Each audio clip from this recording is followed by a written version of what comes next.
Retrouver la sagesse des mystères de la femme. L'humanité souffre de bien des maux, de guerre, de maladies, simplement à cause d'un point de vue erroné, d'une incompréhension. Vous êtes des créateurs par la pensée, mais si vous vous enfermez dans des concepts qui ne sont pas conformes à la réalité, vous attirez sur vous la souffrance. Vous souffrez des concepts que vous avez mis au monde et qui engendrent une opposition avec les lois de la vie. Si vous n'acceptez pas les lois de la vie, si vous n'y adhérez pas, si vous ne les comprenez pas, vous vous enfermez dans un monde d'obstacles et de conflits. Étudiez, éveillez en vous l'intelligence et conformez-vous à ce qui est. Entrez dans l'acceptation des lois supérieures de la vie. Chaque homme vient sur la terre avec une mission individuelle, une œuvre à réaliser au sein d'une œuvre collective qui lui permet ou non de réaliser sa mission. En s'incarnant, l'homme perd le savoir et doit donc réapprendre qui il est et quelle est sa mission. C'est uniquement lorsqu'il a retrouvé le rayon de son être et sa place sur la terre que l'homme est réellement un être humain, un rayon du soleil de Dieu, un être droit et digne, porteur de paroles et d'actes reliés à une intelligence supérieure immortelle.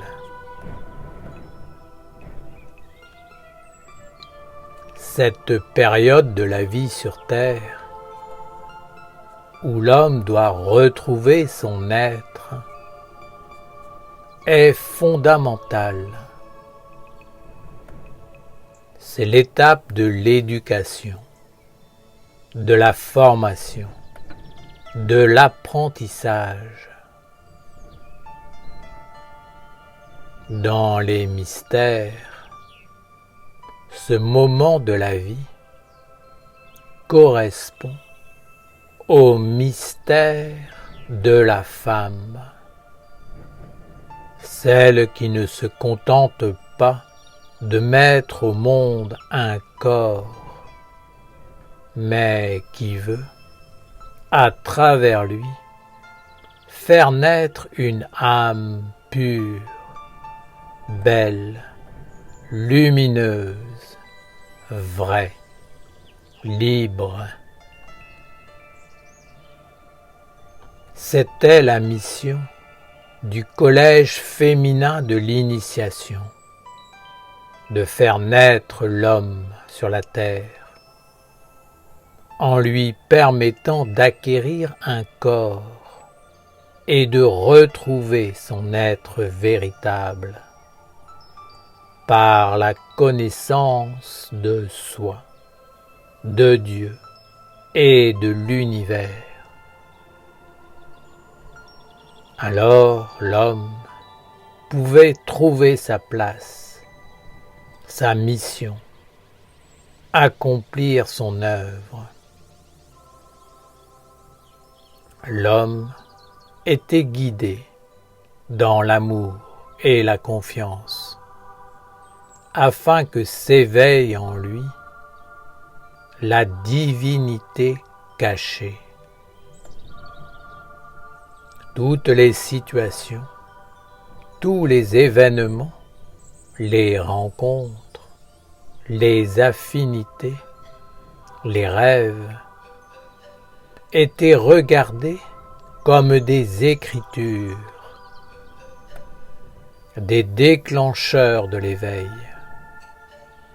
des matériaux destinés à élaborer le temple intérieur du Dieu à naître en l'homme. Chaque élément était considéré comme une pièce d'un puzzle qui, une fois assemblé, devait faire apparaître l'origine de l'être et sa mission. Je vous rappelle que cette mission était à la fois individuelle et collective, car une âme ne s'incarne jamais seule sur la terre, mais dans un groupe d'âmes qui constitue un corps plus grand que le corps.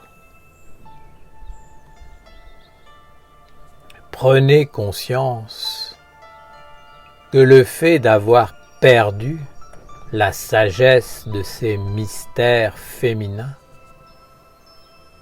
est une source de grande souffrance pour l'humanité. Oui, en abandonnant cette sagesse,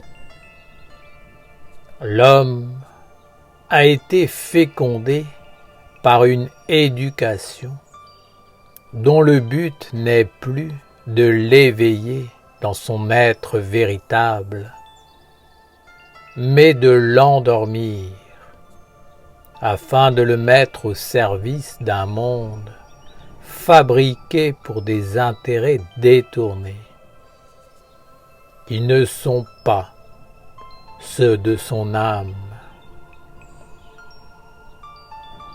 Ce n'est plus une voie d'éveil et de royauté,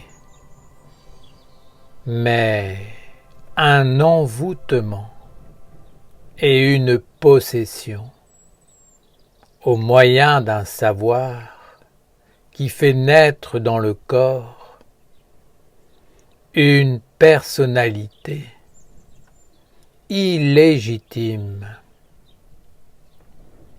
une ombre réflexe qui pense, ressent et veut au détriment de l'âme.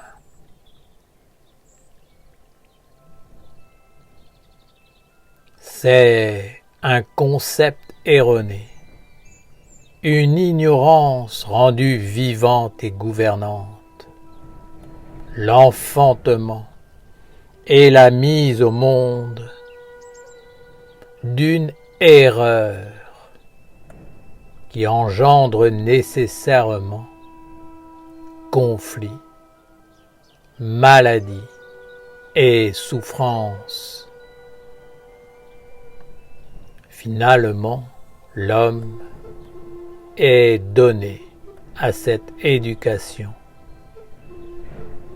qui lui fait même perdre la mémoire qu'il existe un autre chemin et une autre réalité. Ainsi, l'homme n'est plus conduit à être attentif aux mondes qui viennent le visiter, pour lui transmettre les messages, la sagesse, les éléments subtils destinés à faire apparaître le vrai et la lumière en lui. Les maladies apparaissent dans le corps ou dans la vie parce qu'un des éléments essentiels du puzzle est rejeté par le mode de vie et l'éducation erronée de l'homme.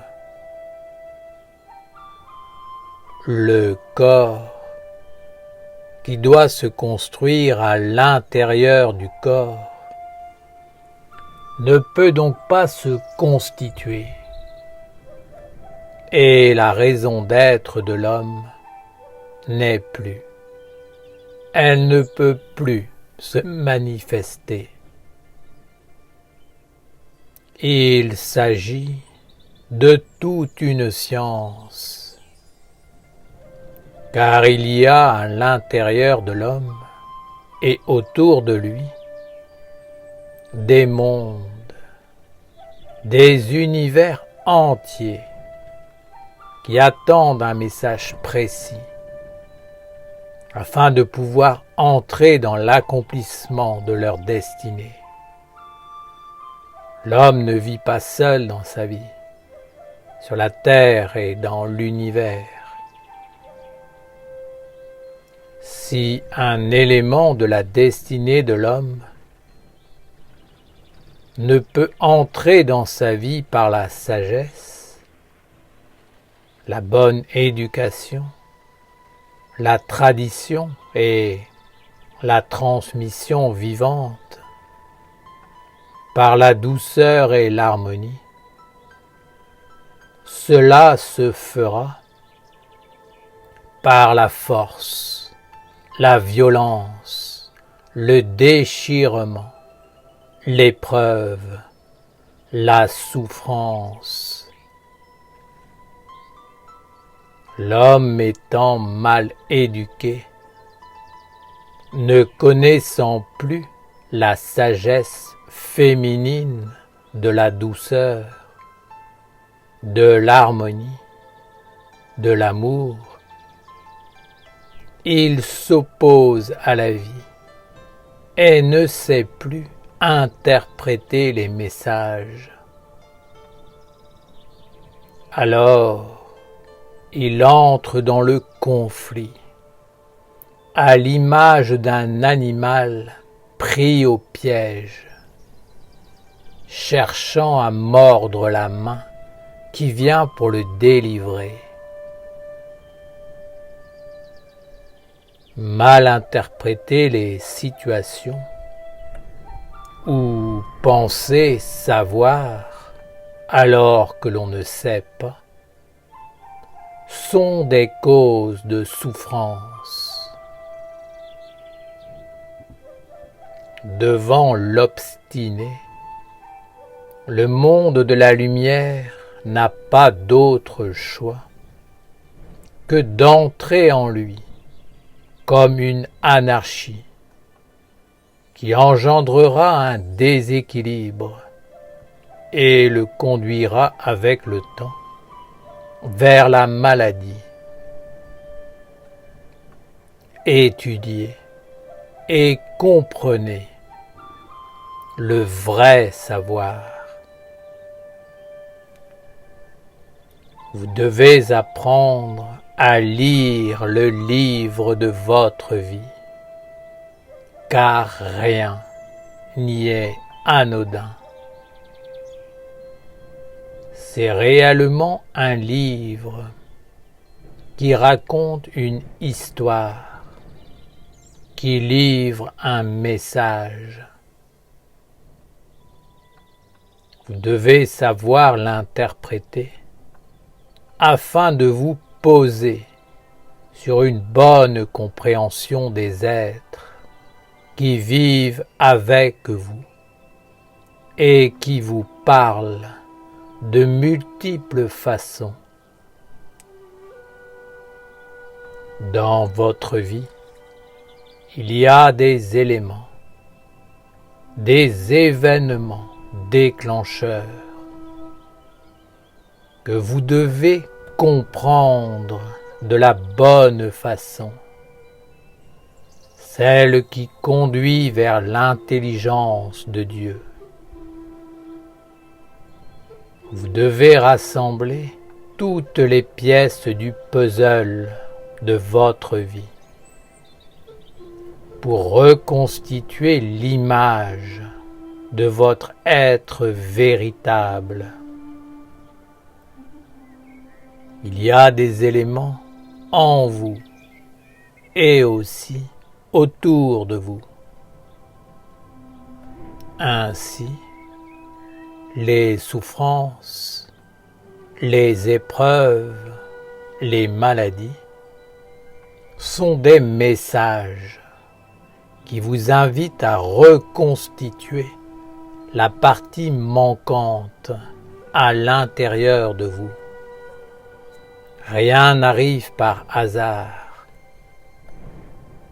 Alors, ne vous entêtez pas dans vos concepts erronés, dans vos raisonnements préconçus.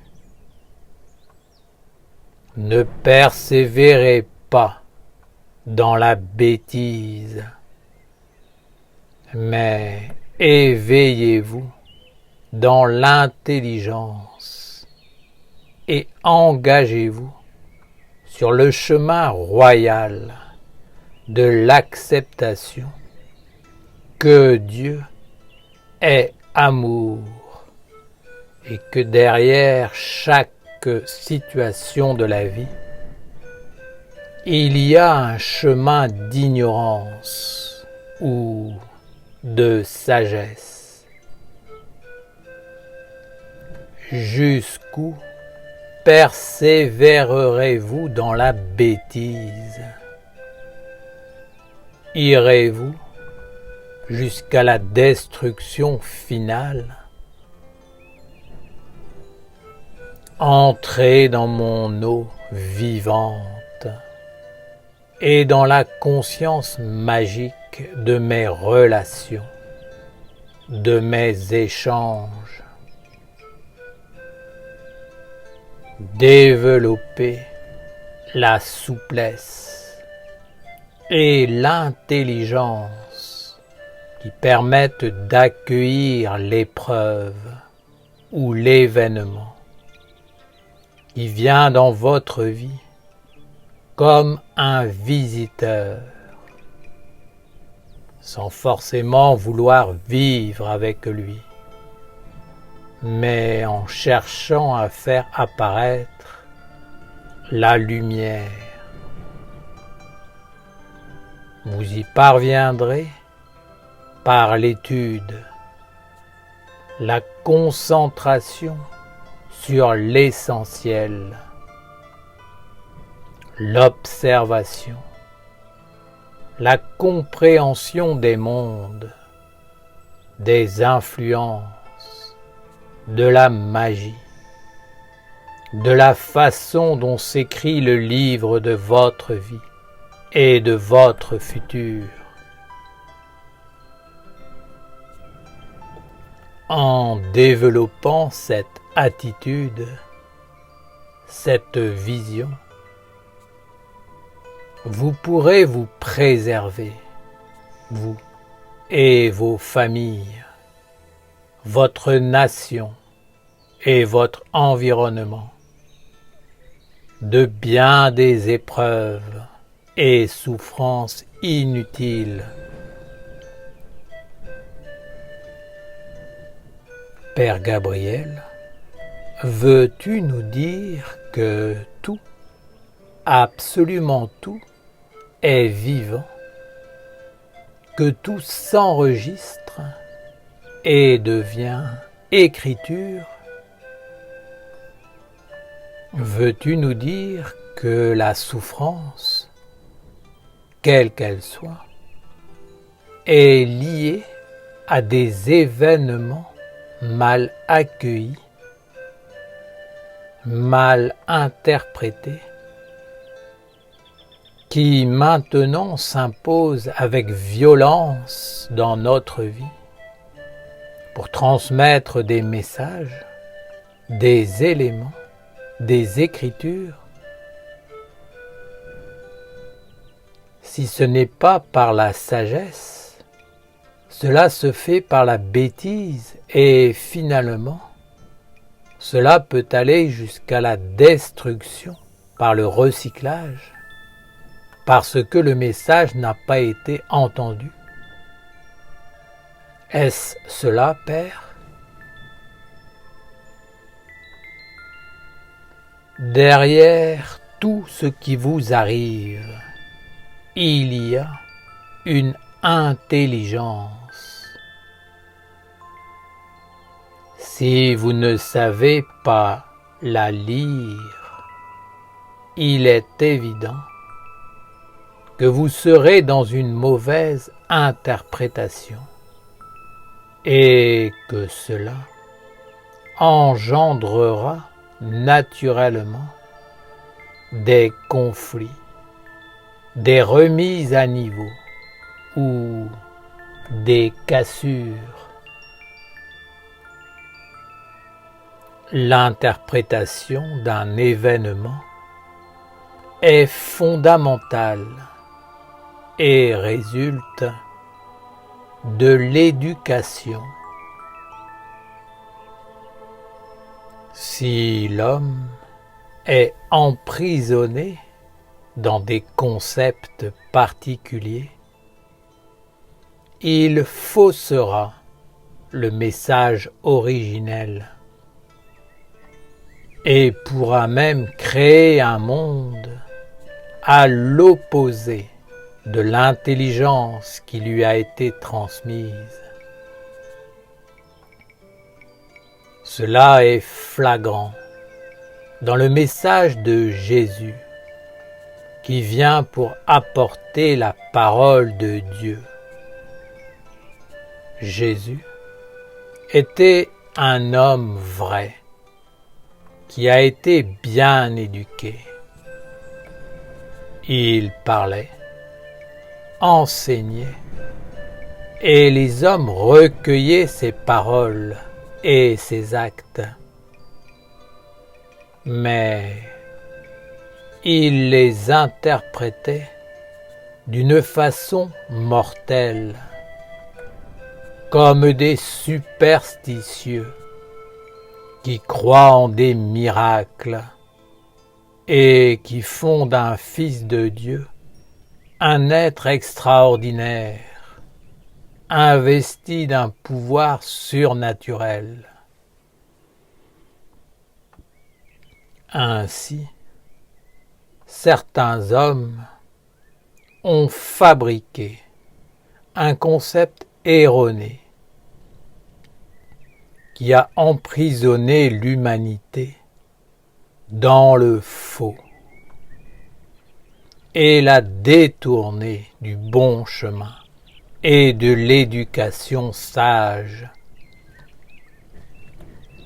Et ils ont enfermé et envoûté Jésus dans une fausse image pour mieux asservir l'humanité. Jésus était un homme bien éduqué, étant passé par l'initiation féminine. Il est devenu l'homme digne et vrai, fidèle à son Père, ne voulant jamais le décevoir, respectant son être, son âme et l'âme de tous les êtres, en portant les paroles de la vérité dans sa vie et dans la vie. Les hommes, par leur mauvaise interprétation des paroles de Jésus,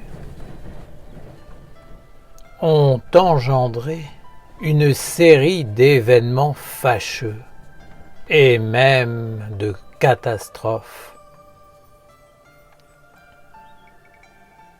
Des concepts ont été créés qui ont enfermé les mondes jusqu'à détruire des êtres humains, jusqu'à faire apparaître une société d'ignorants incultes, incapables de s'éveiller dans l'intelligence, d'entrer dans la sagesse et la juste compréhension des mondes et des événements qui guident leur vie. Une parole comme « Ayez la foi et Dieu vous gardera » est une sagesse pour celui qui sait, qui se tient dans le vrai savoir. Mais c'est une bêtise pour celui qui n'a pas été éduqué. C'est là un exemple qui illustre pourquoi je vous dis d'être souple dans votre vie. Éduquez-vous dans la souplesse. Ne vous braquez pas devant ce qui peut vous paraître incompréhensible au premier abord. Demeurez alerte, en état d'éveil, concentré sur l'essentiel en vous, sans peur, ouvert, patient, accueillant, souple. Ne réagissez pas au quart de tour, mais soyez cohérent. Sachez avec qui et pour qui vous vivez et organisez-vous. Ensuite, prenez du recul face aux événements pour les conduire vers le chemin de la sagesse et de la force. Apprenez à vous déplacer, à prendre de la hauteur, à regarder un événement sous plusieurs points de vue. L'analyse est toujours différente avec du recul, de la hauteur, de la perspective. Ne vous précipitez pas afin de ne pas enfanter des mondes qui n'ont pas d'autre choix que la souffrance, la maladie et même parfois le recyclage. Rien, absolument rien, n'est dû au hasard. Et derrière chaque événement, il y a un message, un monde, une source d'influence. Parfois, c'est un monde qu'il faut entendre pour finalement le rejeter. Mais ce qui est sûr, c'est qu'il faut l'entendre avant de le rejeter. Ne vivez pas en insensé. Ne plaquez pas sur les choses et les êtres des pensées qui n'ont pas de sens. Sachez que la sagesse et l'intelligence sont plus grandes que vous. Tel est le message de la ronde des archanges et l'essence de sa pratique. Alors, laissez l'intelligence s'inscrire à l'intérieur de vous et acceptez qu'elle vous guide et vous éveille. Acceptez l'intelligence de la ronde des archanges. Acceptez son bouclier protecteur et soyez souple. C'est une clé fondamentale de la réussite. Cela vous permettra d'accumuler un capital d'énergie protectrice, grâce auquel vous pourrez vous redresser et agir avec clarté et efficacité au moment où vous devrez prendre une décision, où un nouveau chemin sera ouvert devant vous pour faire apparaître une nouvelle orientation. Ne prenez pas une décision parce que vous êtes emballé sur le moment ou parce que la déception frappe à votre porte. Soyez dans la continuité d'une terre de tradition vraie et d'un ciel ouvert et habité par les dieux. En toute chose, invoquez l'intelligence qui guide et éclaire. L'intelligence doit venir en vous dans la souplesse, car Dieu est un bienfait dans votre vie. L'épreuve n'est qu'une matière porteuse d'un message qui doit être entendu et placé à l'intérieur de vous, là où il est juste et bon qu'il soit.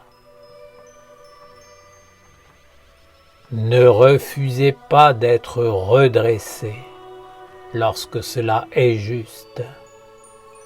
Sinon, ce sera le bouleversement intégral. La maladie n'est pas une fatalité, mais simplement la conséquence d'un manque de communication, d'harmonie, de respiration des énergies. Elle est également due à la présence de blocages, de cristallisation, qui ne demandent qu'à retrouver le chemin de la libération.